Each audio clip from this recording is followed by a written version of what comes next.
Welcome back to my channel. Today is one of the best days of the year because I'm starting some seeds inside. This is the first time this year in 2022 that I've got the seeds out and I'm going to be putting them into the soil. Let me show you today what I'm starting.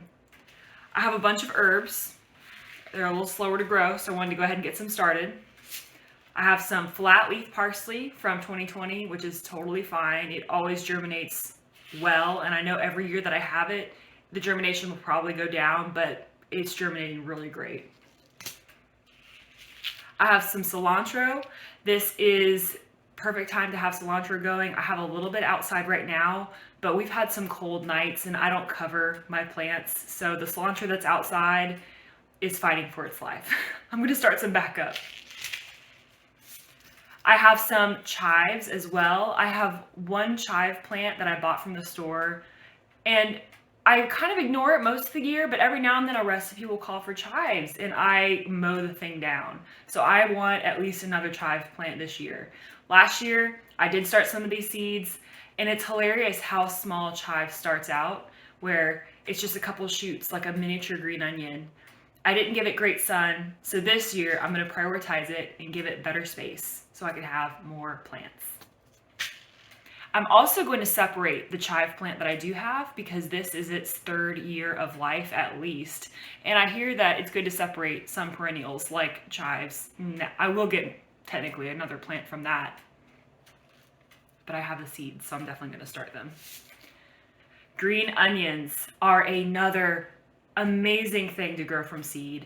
I don't know why I never thought of it sooner, but credit goes to my mom. I had a few green onion plants outside that I started from seed, and my mom was saying, well, you know, Emily, you could just save the ends off the green onions from the store and put them in the ground. And she's right, of course. You know, she knows what she's talking about when it comes to gardening. But I want to start a lot, so I have, like, I imagine this patch of green onions, because I will buy a little bunch of green onions from the store every single time I go. So that's like $50 a year just on green onions that I could save by using my little $2 pack from Mily.gardening. Another herb that has to do with my family would be lemon balm. I got this pack from Botanical Interests. It is such a fun mint-esque plant to have. There's not much of a mint flavor, but it grows like mint, it behaves like mint, so I keep it in a pot. It does so well. I make a tea out of it, like an iced tea with mint, well, mint and or lemon balm. Funny thing about the lemon balm is I think it kind of smells like Fruit Loops to me. So it's just like a fun, fruity, florally herb that you can have in your garden and keep in the picture. My cat has joined me today again. Speaking of mint, I'm going to start another couple mint plants. My mint that I do have started from seed has caught some sort of disease. It wasn't looking great, so I want to start some fresh plants. And then if you saw my seed haul, my first video, you have to go watch that. I got so many great seeds, one of which was the Greek oregano. Hopefully this has a ton of flavor because, again, I'm so disappointed with the oregano that I have. Very bland. I think it's just common oregano, but Greek oregano is supposed to be better for cooking. Last herb, I have some thyme. No beautiful picture, but we all know what thyme looks like. Broccoli rabe. I'm not going to try broccoli or any cabbage this spring. Last year it was so painful. They all bolted. I think it was by March. It wasn't even that late into the spring. They all bolted.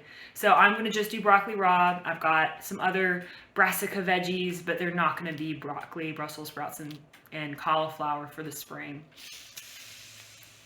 So those other brassicas that I'm planting would be some Nero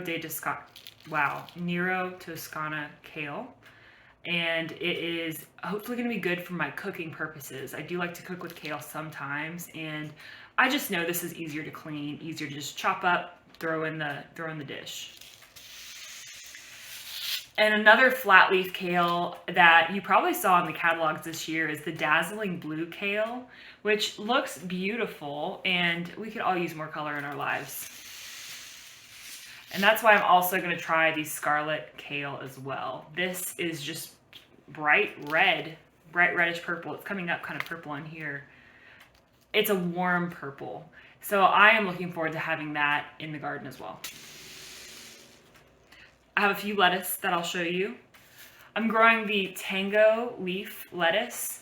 There's also a purple variety, but I'm just gonna grow the green this year. It is so hardy. When I was growing it last year, I direct sowed it. Those little plants went through so much. And so I'm really excited to try this variety again. This Bib lettuce from 2018 is our top favorite lettuce. We make a recipe that was called Korean beef lettuce wraps. We got the recipe from Cook's Country. You should look it up if you're interested. And it calls for Bib lettuce, and it's like $2.50 for a head of this Bib lettuce from the store. But it's easy to grow, and it doesn't handle the cold that well, so I'm gonna hold off on my lettuce and be careful for when I put them out. This cat, she never does this. And so this is the oak leaf lettuce. That really does look like oak leaves, and honestly, it's beautiful. I love putting it on sandwiches. Something about the edging on the leaves, it felt very, very cafe, very bistro. I just was like, this is no simple lettuce. This is oak leaf lettuce. The last lettuce I'm growing, because honestly, we don't eat a lot of lettuce, but we need a few plants around. I'm trying the Merlot lettuce that Baker Creek sent me. It was too pretty to say no to, and it just looks like a deep, vibrant red. So if I'm gonna have a salad, I'm gonna make it as pretty as possible. This will help. The last 3 seeds I'm gonna show you will be some cool, hardy plants. Actually, I don't think they're all annuals. I'm trying some foxgloves. They're just in a little baggie. The seeds are microscopic. If it looks like dirt, those are the seeds. My mom shared these with me. They're from Johnny's. It's the Gloxini Flora blend. We'll give it a go. It likes shade, so I need to embrace the shade plants and grow shade plants, because that's what I have to deal with. There's a lot of shade. Another shade-friendly plant would be the violas. These are the cool summer breeze variety. I have some outside winter sown in a little jug, so I really hope that they germinate. But you can't have too many violas. And again, these like the shade, so I have space for them, and they're going to be so beautiful.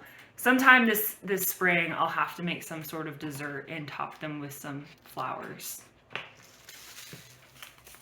Also, I'm going to start a few pansies. I got these from Dollar General last summer for like 10 cents.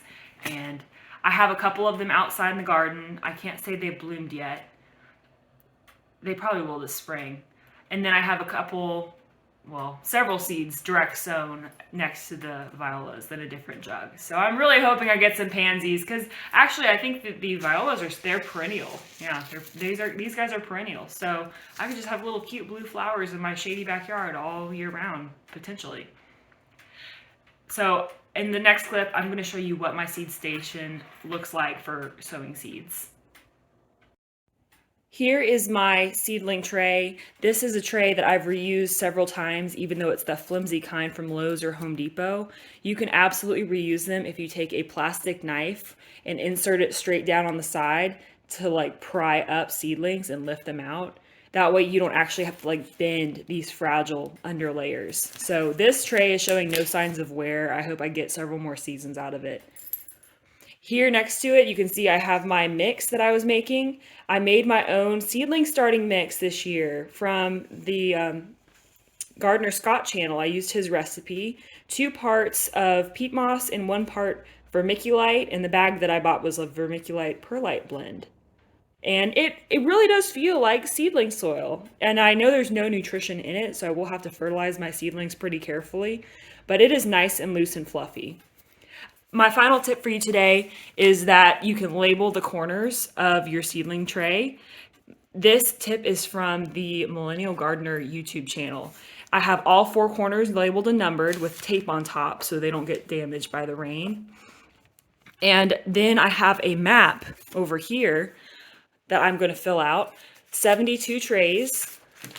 And what I'll do is I'll take the 72 blocks and I will mark which seedling is where. And then all I have to do is reference the corners And so I will know what is planted in my tray without actually having to put any tags in the soil.